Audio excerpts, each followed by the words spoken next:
बिस्मिल्लाहिर्रहमानिर्रहीम। Dear students, अस्सलाम वालेकुम।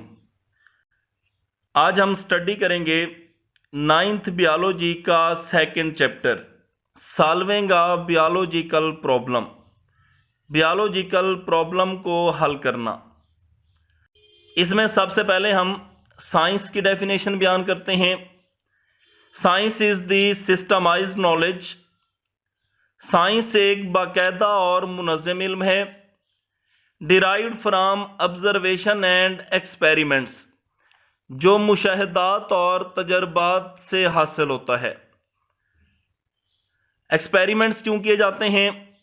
These experiments are carried out to determine the principle about how nature operates.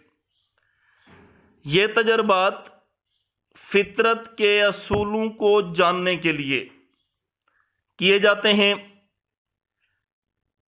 नई theory बनाने और उसे टेस्ट करने के लिए, उसे जांचने के लिए तमाम तर साइंटिस्ट लाइक केमिस्ट्स, बियोलॉजिस्ट्स और फिजिस्ट्स सेम साइंटिफिक मेथड यूज़ करते हैं। अब इस चैप्टर के अंदर हम बियोलॉजिकल मेथड के स्टेप्स को डिस्कस करेंगे और मलेरिया की एग्जाम्पल को डिस्कस करेंगे, ताकि हम बियोलॉजिकल मेथड की डिटेल को समझ सकें, बियोलॉजिकल मेथड की तफसील को समझ सकें। सबसे पहले हम डिस्कस करते हैं बियोलॉजिकल मेथड। लिविंग थिंग्स से रिलेटेड क्वेश्चंस ने ऐसे प्रॉब्लम्स प्रोवाइड किए जिन पर इन्वेस्टिगेशन करके इंसान ने अपनी सर्वाइवल में भी मदद पाई and to satisfy his desire to know, और अपनी जानने की ख्वाहिश को भी पूरा किया। बियोलॉजिकल मेथड की डेफिनेशन बयान करते हैं। The scientific method in which biological problems are solved is term as biological method. वो साइंटिफिक मेथड जिसमें बियोलॉजिकल प्रॉब्लम्स को हल किया जाता है, बियोलॉजिकल मेथड कहलाता है। बियोलॉजिकल मेथड उन स्टेप्स पर मुश्तमिल होता है जो एक बियोलॉजिस्ट बियोलॉजिकल प्रॉब्लम को सॉल्व करने के लिए अडॉप्ट करता है। अब हम इसकी इंपॉर्टेंस देखते हैं। बियोलॉजिकल मेथड ने ऑलमोस्ट 500 ईयर्स 500 सालों से साइंटिफिक रिसर्च में इम्पॉर्टेंट रोल प्ले किया, साइंसी तहकीक में अहम किरदार अदा किया।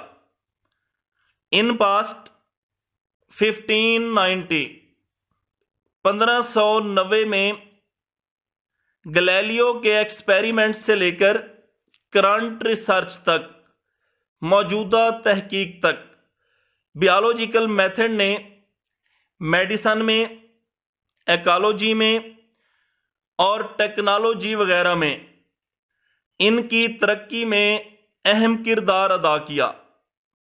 बियोलॉजिकल मेथड हासिल होने वाला डाटा, जो हासिल होने वाली मालूमात होती हैं, उनकी क्वालिटी को इंश्योर्स करते हैं, उनके मियार की यकीन दहानी करवाते हैं, ताकि पब्लिक भी इसे यूज़ कर सके, यानी इन्हें आम लोग भी इस्तेमाल कर सकें। अब देखते हैं कि इंसान कब से बियोलॉजिस्ट रहा।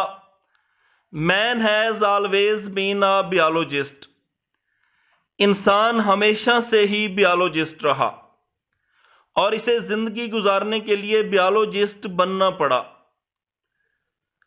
अर्ली इन हिस्ट्री, तारीख के आगाज़ में, he was a hunter of animals, ये जानवरों का शिकारी था, and a gatherer of fruits, seeds, roots etc, वो फलों, बीजों और जड़ों वगैरह को तलाश करता था।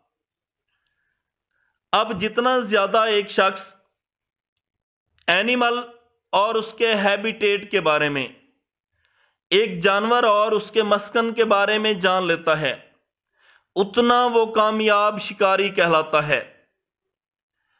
और इसी तरह एक शख्स जो जितना ज़्यादा प्लांट्स के बारे में जानता है उतना ही वो बेहतर तरीके से एडिबल और नॉन एडिबल प्लांट में डिस्टिंग्विश कर सकता है, उतना ही वो बेहतर तरीके से खाए जाने के काबिल पौधों और दूसरे पौधों में फ़र्क कर सकता है। अब हम बात करेंगे बायोलॉजिकल मेथड्स के स्टेप्स की। इसमें सबसे पहले डिस्कस करते हैं कि दूसरी साइंसेस की तरह बायोलॉजी में भी मज़ीद डाटा और नॉलेज के कामुलेट होने के साथ साथ न्यू थिंग्स भी डिस्कवर की जा रही हैं। यानी दूसरी साइंसेस की तरह बायोलॉजी में भी मज़ीद इल्म और अदादो शुमार इकट्ठा होने के साथ साथ नई अशिया दरियाफ्त की जा रही हैं। लॉन्ग हेल्ड जो थ्योरीज़ हैं, जो पुराने नज़रियात हैं, उन्हें या तो मॉडिफाइड किया जा रहा है या फिर उन्हें जो बेटर वन बेहतर नज़रियात हैं उनसे रिप्लेस्ड किया जा रहा है, बेहतर नज़रियात से बदला जा रहा है। ये सारा काम उस वक्त होता है जब बायोलॉजिस्ट किसी बायोलॉजिकल प्रॉब्लम को रिकॉग्नाइज करते हैं और फिर इसके सॉल्यूशन की तरफ जाते हैं। यानी बायोलॉजिकल प्रॉब्लम की पहचान करते हैं, फिर उसके हल के लिए काम करते हैं। अब एक बायोलॉजिस्ट बायोलॉजिकल प्रॉब्लम को हल करने के लिए बायोलॉजिकल मेथड के ये स्टेप अडॉप्ट करता है, जिनमें सबसे पहले है recognition of biological problem, biological problem की पहचान करना। बायोलॉजिकल प्रॉब्लम की पहचान करने के बाद दूसरा स्टेप है ऑब्जर्वेशंस, मुशाहिदात करना। जब मुशाहिदात कर लिए जाते हैं तो उसके बाद तीसरा स्टेप है हाइपोथेसिस फार्मूलेशन, हाइपोथेसिस तश्कील देना। हाइपोथेसिस की फार्मूलेशन के बाद जो चौथा स्टेप है वो है डिडक्शंस, डिडक्शंस को ड्रा करने के बाद पांचवा स्टेप है एक्सपेरिमेंटेशन, तजर्बात करना। जब तजर्बात कर लिए जाते हैं तो इनके बाद छठा स्टेप है समराइजेशन ऑफ रिजल्ट्स, नताइज का खुलासा करना। टेबल्स की फॉर्म में, ग्राफिक्स वगैरह की फॉर्म में नताइज का खुलासा किया जाता है।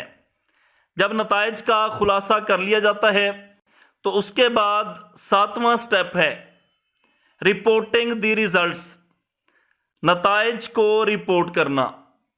यह था आज का हमारा टॉपिक। अल्लाह हाफिज़।